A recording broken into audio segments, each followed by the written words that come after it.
naming ihanda. Oo nga po, at kung naghahanda po tayo bago umalis, sigurado maiiwasan po natin ang mga sakuna sa ating pag-alis sa bahay. Kaya tandaan niyo palagi itong mga pinag-aaralan natin, ha? Oo, Kuya Eric. Okay, sige. Bible story naman tayo. Sige po, Kuya Eric. Ay, kahapon ay natunghayan natin ang tungkol sa pakiusap ni Moises sa hari sa Edom at ang pagkamatay ni Aaron. Nakiusap nga po si Moises sa hari sa Edom na makadaan po ang mga anak ni Israel sa kanyang lupain, pero hindi po sila pinayagan. Oo, Moonlight. At kalinsabay noon ay namatay nga si Aaron sa bundok ng Hor. At siya ay tinangisan ng mga anak ni Israel sa loob ng 30 araw. At pagkatapos noon ay marami pang nangyari eh. Kagaya na lang ng babasahin natin ngayon, makinig kayong mabuti. Sa aklat pa rin ng bilang, sa 21, 1 hanggang 9. At ang Kananeo na hari sa Arad na tumatahan sa timugan ay nakabalita na ang Israel ay dumating sa daan ng Atarim at nilabanan niya ang Israel at binihag ang iba sa kanila. At ang Israel ay nanata sa Panginoon at nagsabi, "Kung tunay na ibibigay mo ang bayang ito sa aking kamay, ay aking lubos na gigibain nga ang kanilang mga bayan." At dininig ng Panginoon ang tinig ng Israel, at ibinigay ang Kananeo sa kanila, at kanilang lubos na nilipol sila, at ang kanilang mga bayan, at ang ipinangalan sa dakong yaon ay Horma.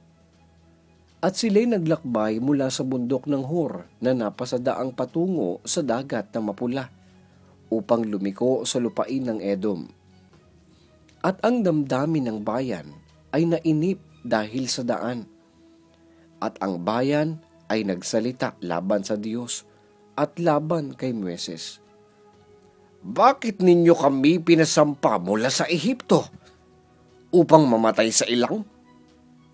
Sapagkat walang tinapay at walang tubig, at ang aming kaluluwa ay nasusuya na sa manang ito." At ang Panginoon ay nagsugo ng mababangis na ahas sa gitna ng bayan, at kanilang kinagat ang bayan, at maraming tao sa Israel ay namatay. At ang bayan ay naparoon kay Moises at nagsabi, "Kami ay nagkasala, sapagkat kami ay nagsalita laban sa Panginoon at laban sa iyo. Idalangin mo sa Panginoon na kanyang alisin sa amin ang mga ahas." At idinalangin ni Moises ang bayan, at sinabi ng Panginoon kay Moises, "Gumawa ka ng isang mabagsik na ahas at ipatong mo sa isang tikin, at mangyayari na bawat taong makagat ay mabubuhay pag tumingin doon." At si Moises ay gumawa ng isang ahas na tanso at ipinatong sa isang tikin, at nangyari na pag may nakagat ng ahas ay nabubuhay pagtingin sa ahas na tanso. Kahit po maraming reklamo ang mga anak ni Israel, pinakinggan pa rin po sila ng Panginoon, kaya nagtagumpay po sila sa mga Kananeo.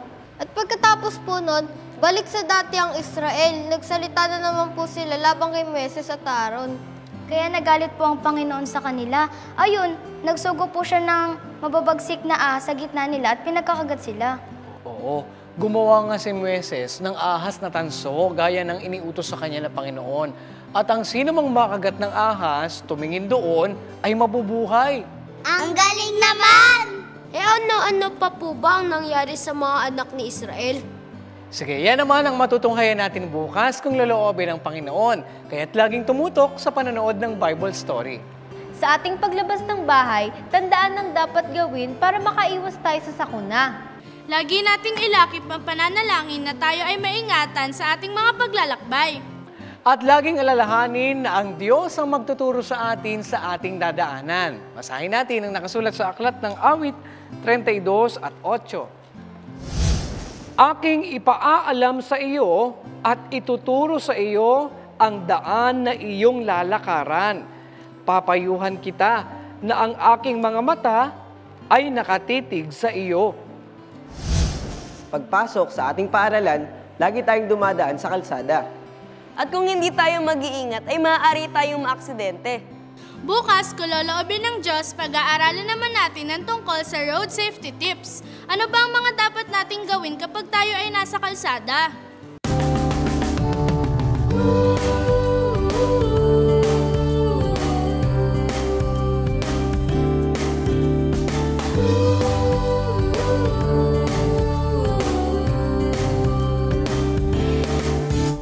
Ako'y may karapatan na marinig sa aking sasabihin. Ngunit may pananagutan ka rin makinig sa sasabihin ng iba.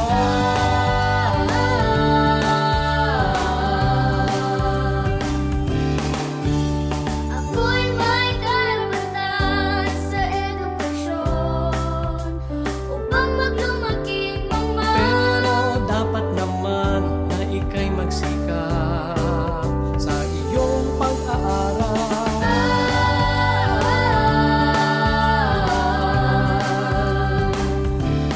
karapatan ng mga bata ay dapat na igalang. Sila'y turuan upang sa paglaki huwag nilang hiwalayan ang mabuting daan.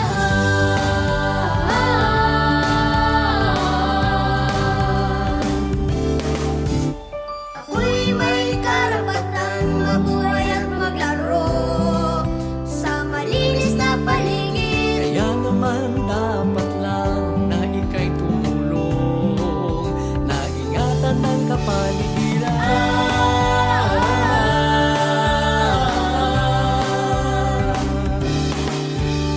Ako'y may karapatan sa kalusugan at maligtas sa panganib. Huwag mo ring kalilimutan na maingatan ang kapwa mo kabataan.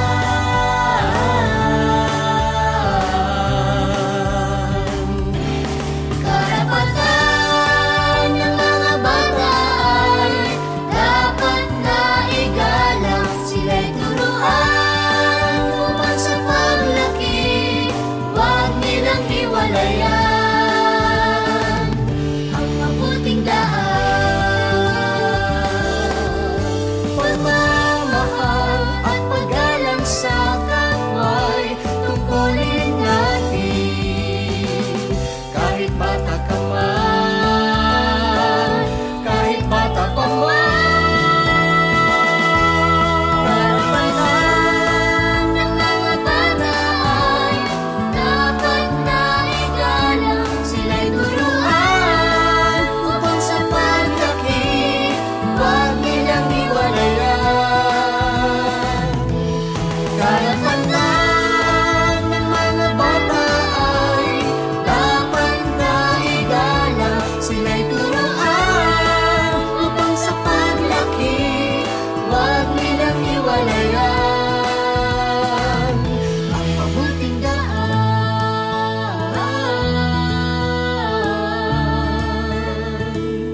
Ang mabuting daan.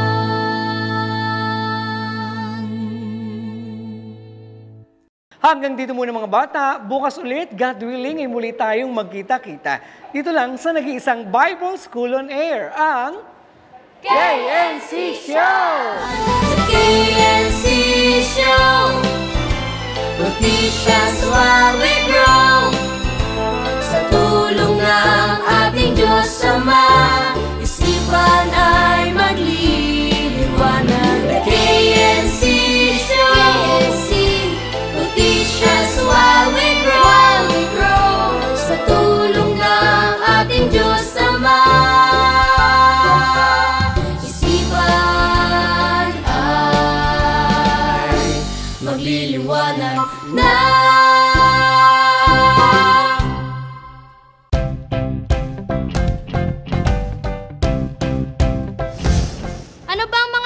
nating gawin kapag tayo ay nasa kalsada? Oo nga po, no? Pwede pong mangyari yun. Mahalaga talaga ang... At pagkatapos nun, sa ating paglabas ng bahay, tandaan ang mga dapat gawin para maiwasan ang sakit.